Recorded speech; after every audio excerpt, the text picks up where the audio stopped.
Hi everyone, my name is Katerina Heuschler, and the past 33 weeks I have been researching all aspects of wildlife conservation and other animal related careers.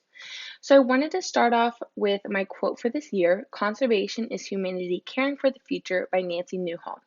I feel like this is so fitting for not only my topic, but all of the professionals I've interviewed have been so happy to see that I'm taking an interest so soon. And they tell me how we need the future generation to produce people who care about our earth and the animals and our future. Now, why would I want to save animals? I think this is what a lot of people wonder, especially my grandpa. I've always had a passion for animals and I want to pursue something that I love, so hopefully I'll enjoy my job. Plus, animals need an advocate. We are headed towards another mass extinction, as National Geographic calls it, and I do not want to see that happen. Animals are vital to our ecosystem and life, and it would be a dreary world without them. Animals can speak for themselves, so I want to be the one to stand up for them. Not only do I care about the animals, but I also care about the earth. I love traveling and seeing the world and the beautiful landscapes, but those landscapes don't exist without animals. Ecosystems don't work without animals. We need them. Lastly, I've always wanted to make an impact. I'm not going to be the president. I'm not going to find the cure for cancer. I probably won't be a Jane Goodall or a Greta Thunberg, but if I can help one ecosystem, one species, even one animal, I'll be happy. Now, jumping straight into my interviews, I had no idea where to start at the beginning of the year, especially since my topic is kind of out there and unusual. So I started off just looking online to see what I could find, and I came across the Texas Parks and Wildlife Department, and that was really easy to find names and numbers on them. And I ended up emailing 4 professionals all working for TPWD, and I was able to interview 3 of them. After that, my confidence boosted a bit, and I started emailing zoos, sanctuaries, and places like I mentioned here, and I actually had pretty good luck in interviewing at each place. My interviews have definitely been a wide variety.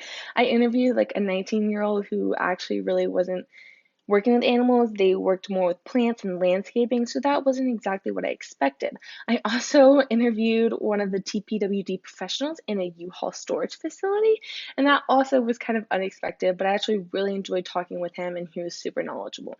From the Texas Parks and Wildlife professionals and the man at the Herd Museum, I realized I'm not as interested in plants and animals in urban cities and places like Frisco and around Texas, so I wanted to try and focus more on the exotic side of wildlife conservation. So zoos and tiger sanctuaries, stuff like that.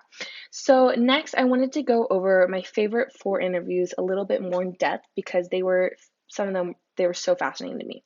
So my first big interview that I was really excited for was with Miss Kelly Bradley at the Fort Worth Zoo, and she's a conservation biologist.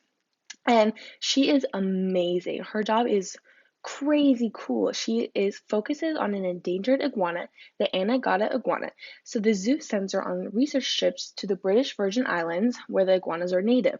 She spends about 5 to 7 months on the islands out of the year doing conservation work, and she's been doing this for over 15 years now. Does that not sound amazing? I mean, obviously it's hard work what she does there and it's not a vacation, but I think it's really awesome. I also had no idea that zoos did this conservation work, and it sounds exactly what I want to do. And Miss Bradley also touched on that she was a zookeeper at first, and she said it got really repetitive. So it was cool to see that with this research work, something new was kind of happening every day, and I didn't know that zoos did this kind of work, so it's really cool to see that. Next up, I headed all the way to Terrell, Texas to interview Mr. Corey Allison, who is the lead keeper at Pride Rock Wildlife Refuge. Pride Rock consists of tigers, lions, bears, a cougar, and a hyena. It was actually started for wolf hybrids. Now, Mr. Allison was a very interesting man. You could tell he was more of an animal person, but he was really kind. It is a private facility, which Mr. Allison prefers because then he can really have that personal bond with the animals. And as we went around the sanctuary, every animal would come see him, and he talked to them, and they talk back, and you could see that connection he has and how much he cares for them. And this was kind of crazy to me, but I absolutely loved it because I want to be able to interact with the animals they take care of and have that connection. Next, we headed to the Perot Museum to get a different perspective that was more focused on the education side of things. Now, Miss Bradley actually suggested I talk to Mrs. Crowley, the lead naturalist educator. I really enjoyed talking with Mrs. Crowley at the Perot Museum because her job has a really good education mix of education while still handling some animals. She mainly works with reptiles because she loves them, and those are pretty easy to show to kids and work with. And then most of the time she teaches kids in school groups about nature, conservation, and animals. I really like this aspect because I love kids and I'm a very social person. So it was interesting to see how I could teach about my love for animals while still working with animals. And lastly, Mr. Sam Kieschnick. Now, he also works with TPWD, and I actually had two other professionals recommend I meet with him. And at first, I didn't want to because I'd already met with so many professionals and other TPWD professionals, but I am so glad I actually did. He is super passionate and excited about all things wildlife and nature, and it was so fun to get his side on urban wildlife and nature. And this was also the time I was working on my original work, which we'll get into later. And since he works more on urban wildlife, that kind of helped me with my original work, and we'll talk about that later. So, overall, my interviews touched on three main things. I need to get as much experience as possible so that I have a good understanding, and of course, it looks good. Also, it seems like everyone knows everyone in this field, so it helps get connections. It's also really hard work. It's long hours, it's dirty, and it does not pay well, and I have to be able to handle it. You also have to know your stuff. Mr. Tanner from TPWD really hammered in that you need to know your plant species if you're working in the field, which was interesting to me because, when you think of wildlife, you think of animals and focusing on animals, but it's actually really important to focus on the ecosystem that they live in, and plants are part of that. So you have to know how they interact with the plants and everything else around them. While Miss Bradley advocated for reading scientific journals to know what's happening in the world of conservation and also know the scientific names of animals. I really enjoyed my time interviewing professionals. It was probably one of my favorite points of ISM because it was so cool to see all the different aspects of wildlife conservation. Now, jumping into research, my research topics have spanned conservation efforts, how we directly interact with animals, and also other effects of how when we damage our world that affects the animals. I've done about 13 research assessments over the year, so I wanted to pick my favorite 6 from the year that I found fascinating and share a bit about them. The first one I want to talk about is whether or not wildlife sanctuaries are good for animals. Now, when I think of a sanctuary, I think of a safe space where animals who are rescued and in need of help go to finish out their lives. And that's exactly what they should be. Many sanctuaries around the US label themselves as sanctuaries and rescues when they're really not. Personally, and having talked to Corey Allison, the professional I mentioned earlier, these wildlife sanctuaries and rescues should be private. They should not be profiting from these animals in cages. If this place was profiting from these animals, then it would not be any better than a zoo or Joe Exotic's place. When people visit sanctuaries, it stresses animals out and they shouldn't have to be subjected to humans like that. I believe a true sanctuary or rescue is a private one where animals who are in desperate need of rescue or have nowhere else to go can live out the rest of their life peacefully. Now, of course, I understand that some of these rescues can't go without the funding they get from the public, and that's kind of always the case. It always comes down to money. But having been to Pride Rock Wildlife Sanctuary for an interview, it's possible. It will be hard, but as long as these sanctuaries and rescues are taking care of their animals and giving them the best possible life, I think wildlife sanctuaries are good for animals. Next up, this was actually one of the first articles I read about, and my mom actually had talked to me about it. And it was because there's a new law that makes it now illegal to import wild African elephants to faraway zoos, which is just a huge step in conservation. There wasn't much research or anything going on, but it was just a big step in conservation because as of 2012, Zimbabwe sent over 100 elephants to Chinese zoos, which is a huge amount considering how many are left in the wild. Now, next up, I was reading this fascinating book from Lawrence Anthony, which I highly suggest, and he owns a conservation reserve in South Africa, and he was looking for a new way to keep rhinos safe, and there was this new idea of poisoning rhino horns. Now, the idea of rhino horn poisoning is to poison the horn with a chemical toxic to humans if it were to be ingested. I mean, would want to consume a horn that is laced with poison and toxic chemicals? I initially thought this was a brilliant idea, and on the surface level, it seems like a great idea. However, it has proved to be not the solution we all hoped for. The poison used is completely harmless to the rhino as there is no direct channel from the horn to a rhino's bloodstream, preventing the spread of these toxins. But in order to poison a horn, the rhino must first be darted with an anesthetic, then a hole is drilled into the horn and infused with chemicals, which are not lethal to humans but may cause nausea, vomiting, and convulsions. But darting a rhino can also come with a lot of complications and occasionally make them very ill. Rhino horn also grows fast, 4 to 7 centimeters per year, meaning a rhino would have to be darted every 4 years to be re-poisoned. Not to mention, it's hard to poison every rhino in Africa, especially since it's expensive. In such cases, it's important to think about whether poisoning the horns is more important than the rhino's life. Some projects also started injecting the horns with a bright colored dye in another attempt to ward off poachers. However, a poacher can't tell if a horn has been poisoned from far away, as well as the dye will start to fade and it does not spread all the way through the horn. Another fault of this project is that a reserve or park must highly advertise the fact that the rhino's horns have been poisoned. This also causes problems as this not only takes time and money, but it's impossible to rely on signage and word of mouth to send the message that is supposed to save your rhinos' lives. Another problem is that poachers are oftentimes the middleman. Poachers could care less if they sell colored or poisoned horns because as long as they get their reward, they appear to be unaffected by the solution. Not only are poachers nonchalant about it, but many of the people the horns are sold to have no idea they've been poisoned. But what could be more detrimental would be if these buyers use poison horns and nothing happens to them. This could increase the demand for horn as they conclude that rhino horn is so magical that poison can't affect it. What I didn't know is that the main demand for rhino horn isn't even traditional Chinese medicine anymore. It's the fact that wealthy urban businessmen now see it as a status symbol, and the use of poison or dye would have no impact on these people if they were simply using it for ornamental use. After reading this article and doing more research, it is obvious that this is not the solution we were hoping for, although it is great to see that new solutions are arising, even if they weren't working as planned.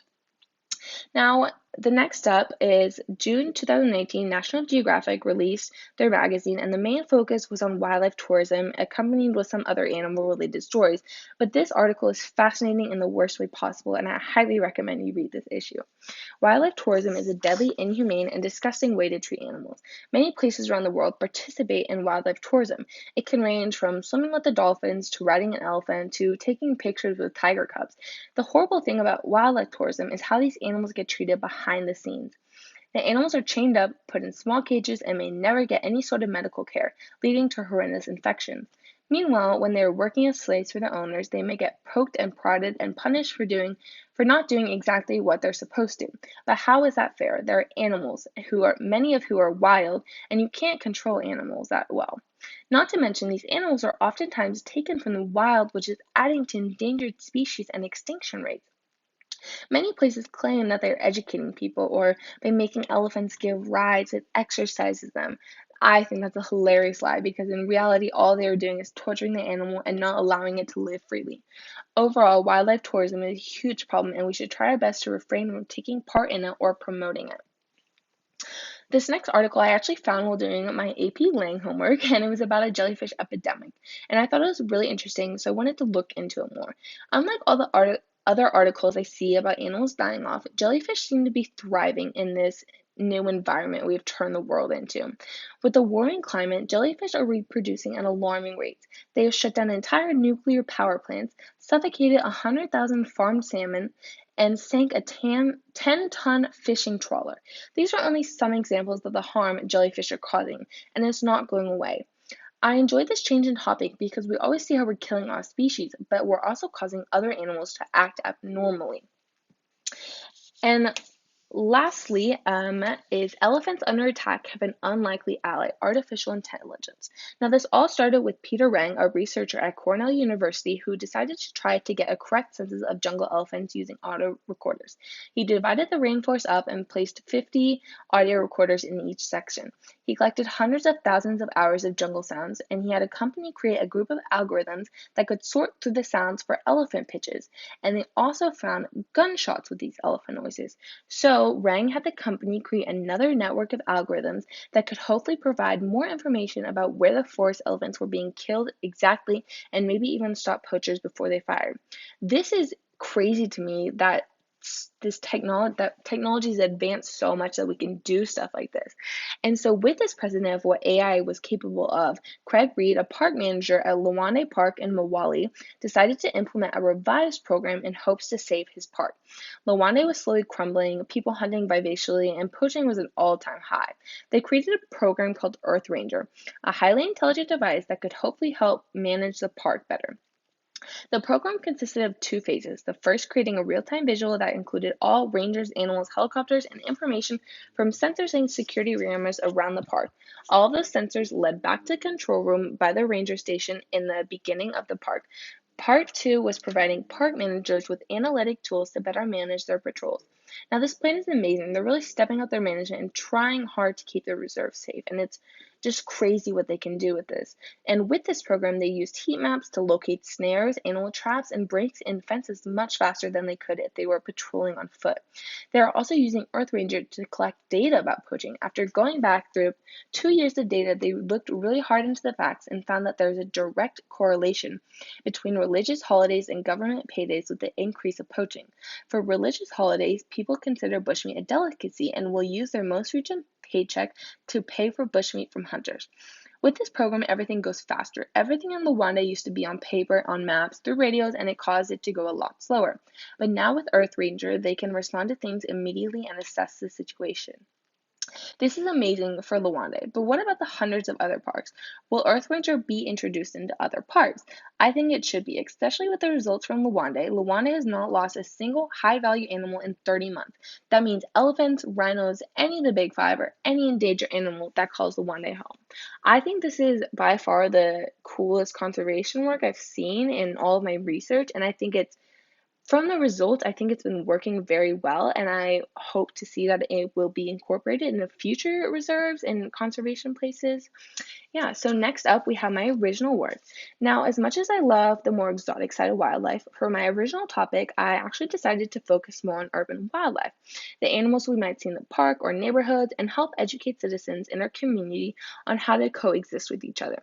So I created a website. Here is a nice QR code if anyone would like to go visit it, Wildlife in Cities, where I chose 6 pretty common animals that live around Frisco in the DFW Metroplex and wrote blog posts about each one. So I wrote articles about coyotes, bobcats, opossums, cottonmouths, great horned owls, and river otters. And I talked about what they eat, their habits, how they look, and how they are beneficial to our environment. I really enjoy creating this website and these blog posts as they help me learn a bit more about each animal and even discover animals I didn't know we had around here, like river otters. So that was mainly the first semester, and after research showcase, which I really enjoyed and had a lot of fun at, I had to start thinking about my mentor. I kind of had a hard time deciding on a mentor because I spoke with so many amazing people, and of course, at first I really wanted to mentor Miss Bradley at the zoo because, you think exotic animals, you think the zoo, and that's kind of the route I wanted to go. Except Miss Bradley can be gone for a month at a time, and when she is in the US, she doesn't really do much with animals. It's more writing grants and paperwork, stuff like that. So I felt like that might be not the best option for me. But I think it all worked out for the better because I ended up asking Miss Crowley at the Pearl Museum because she is so sweet and she constantly has stuff going on that I could chat her with, and I felt she could teach me a lot. So Miss Crowley graduated from the University of Illinois with a Bachelor's of Science in Animal Science, and she actually worked at the Dallas Zoo for a while. That's how Miss Bradley knew her, and she worked as a herpetologist, and then she came to the Pearl Museum as the lead naturalist educator. She teaches school programs, writes curriculum, takes care of the live animal question, and leads the Junior Master Naturalist program. And that was the program that I got to shadow her for. And since coronavirus, I only got to meet her with her twice. But those were honestly really fun times. And so I accompanied her on this Junior Master Naturalist program, and this is a program Mrs. Crowley and her coworker Tim and some volunteers help put on after hours at the Pro Museum for younger kids, and they meet twice a month, and one session at the Pro Museum and the other is outdoors. And each month is a new topic, and they have so many cool and fascinating ideas and crafts for the kids to do while they still teach them about this topic. So I was able to attend one session on botany or plants and a fossil ID session. So I wanted to kind of go over the mentor visits a little bit, even though I only went on 2, and talk about some of the activities they did. And so at the beginning of each class, as the kids came in, there was 2 questions on the glass wall that the kids could answer in dry erase. And the first one was about botany. So the questions asked what the kids' favorite plants are and what the differences are between plants and animals. To me, it was fascinating to see what the kids came in and wrote about, especially since I didn't know half the plants they were writing about. And there was also a couple things they could go around and touch, like there was a mystery box with something inside that they had to guess. So that was really fun. And then Miss Crowley explained a little bit about botany to the kids with a short PowerPoint, but she kept them engaged by asking them questions, and their answers were also always kind of funny if they were crazy. And then the kids looked at 2 different plants, and they were real plants, so the kids got to get a little dirty, and it was one that was vascular and one was not. And so then they learned about what it means to be vascular or not. And then we jumped into some different plants and leaves that we would see around the Metroplex. And Miss Crowley had a great little fun activity for this. Each kid got a booklet, and it was a plant identification book where they made a rubbing of a certain plant and wrote some information down about it. And then they were supposed to go out in nature and collect the actual leaf and put it in the book, along with the rubbing of it. They also got two little pieces of paper that had leaf shape and identifiers on them so that the kids could classify them that way. This was a super cool activity, very easy, but keeps them engaged while also teaching them about some of the most common plants around the Metroplex. And lastly, the kids made seed bombs with native plants, and then we threw them into an empty patch of land in the hopes that native plants would soon sprout from them. All the activities and resources they had for the kids was amazing, and I honestly wish I could be a kid again and take these classes because they were super interesting and I think they teach the kids a lot. And then the next session was over fossils. So they started with a little bit of information about fossils and the periods we would be looking at, and then we jumped into the activities. Before this session, the previous session had been one outdoors where they collected a bunch of fossils. So most of the kids brought in their fossils that they had collected before, and if they didn't, we had extras for them. So they had pamphlets prepared about the different kinds of fossils they might have encountered out there, and they were supposed to identify them based off the pictures and information. Then they cleaned them and chose the best few to store in a small little box with padding inside to protect them. It was super fun to help some of the kids choose the best one and help them identify the fossils. To me, it was really interesting because they weren't the definition of fossils that I was used to. Like, they were very small, round, and tube-like shapes, which was really interesting to see how else the fossils can form. Another super fun station they had for the kids was microfossils. So they had microscopes set up, and then plates for each kid with a small petri dish filled with tiny fragments of rocks, and mixed within were tiny shark teeth. And they had to pick those teeth out, and then they could look at them under the microscope, and it was really cool. And then they could pick them out and keep them for later, and it was just really cool. And again, all these activities were hands-on and keeping the kids busy while also teaching them about different fossils and different periods of time where these fossils may have formed. Then we talked a little bit about animals that might have lived during the period we were in and what they would have looked like. They also had the kids try to draw animals from that period based on a fossil, and it was really fun to see what these kids drew. And lastly, my final work. So I ended up changing my final product about 3 times. And at first, I wanted to create plans for a wildlife sanctuary, but that proved to be a little hard. And then after talking to my mentor, I wanted to create these boxes of wildlife products, like maybe fur, scat, or tracks, and they could help kids learn more about the animals by interacting with the objects. Well, after looking into it more and then COVID striking, I wanted something a bit easier to do from home. And I wanted something that was kind of an extension of my original work, or at least related to it. So I ended up creating this activity book for younger children with coloring pages and other various activities to help them learn about animals around their cities while still having fun. I created all the illustrations by myself on my iPad and used 1 or 2 websites to help make the word search and crossword. As you can see, I drew each animal in some sort of scene, whether in nature or in a more urban setting, and underneath each of them, I wrote some short facts about their appearance, what they eat, or how to act. I really enjoyed making all of these pictures and coloring pages. They were super fun to draw, and I kind of helped me express my other artistic side while still talking about animals. So I had a really fun time with that, and I really hope kids will get to see them and learn from them and have fun with them. Thank you so much for listening to me today, and I really hope you enjoyed learning more about wildlife conservation and why I want to continue with this career. Thank you.